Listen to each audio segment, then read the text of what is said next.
राजो आचार्यकृत मङ्गलास्तोत्रम् मङ्गला प्रथमं नाम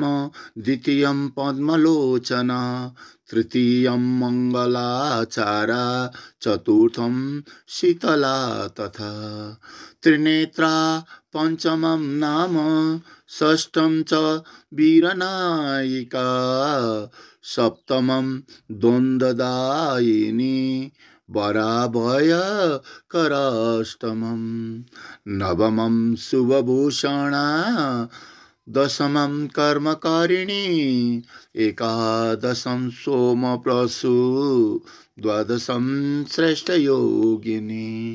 त्रयोदशं कृशोदरी श्वेतबाणा चतुर्दशं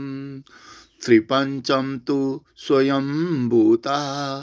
द्वाष्टम शोभना तथा सप्तदशं पुण्यनाम पार्याविलासरूपिणी सोममाता अष्टादशं रम्या एकोनविंशतिम् अस्योत्तरशुभ नाम मंगलोदयकारिणी त्रिसप्तम तु ॐ ह्रीं मयि गोभो सोणादिदायिनी सोममण्डल मध्यस्था श्वेतपर्वतवासिनी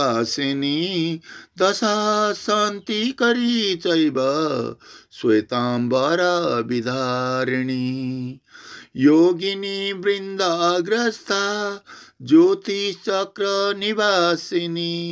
चंद्र प्रसाद जननी शांतादीता स्वरूपिणी इदं राजुकृतं स्तोत्रं सर्वमंगलदायकं ज्ञानानंदकरीं तुष्टं सर्वसिद्धिप्रवर्धकं यस्यानुष्ठानमात्रेण